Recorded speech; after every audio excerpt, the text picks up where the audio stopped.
Major Texas school districts are resisting a Republican state representative's request that they divulge information on books kept in classrooms and libraries, as part of attempts to remove titles targeted by conservative parents. And the Austin and Dallas Independent School Districts, two of the largest in the state, said they would not respond to a request to go through a list of about 850 books, noting how many copies schools have and how much the books cost. The Houston Independent School District, the largest in Texas, did not say what it would do. Across the U.S., Republican officials and activists are increasingly focusing on education as an effective political tool.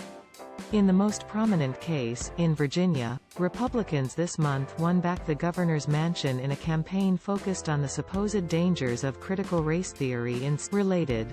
Texas schools are being told to teach opposing views of the Holocaust. Why? Francine Pro. Critical race theory, an academic discipline that examines the ways in which racism operates in U.S. laws and society, is not taught in public schools in Virginia.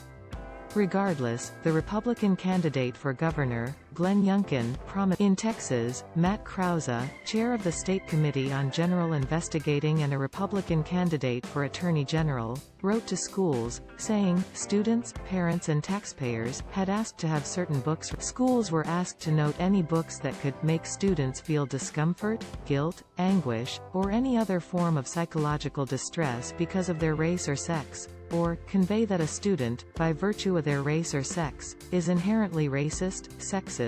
Many books on the list deal with race, sex, or LGBTQ+ issues, with the majority concerning LGBTQ+ topics, the Chronicle reported. Krause also asked districts to identify additional books on subjects including sexually transmitted diseases, sexually explicit images and graphic presentations of sexual behavior. Last Wednesday, the Texas governor, Greg Abbott, directed the state education agency to investigate criminal activity related to the availability of pornography in schools, referring to two memoirs with LGBTQ+ characters and scenes of sexual activity.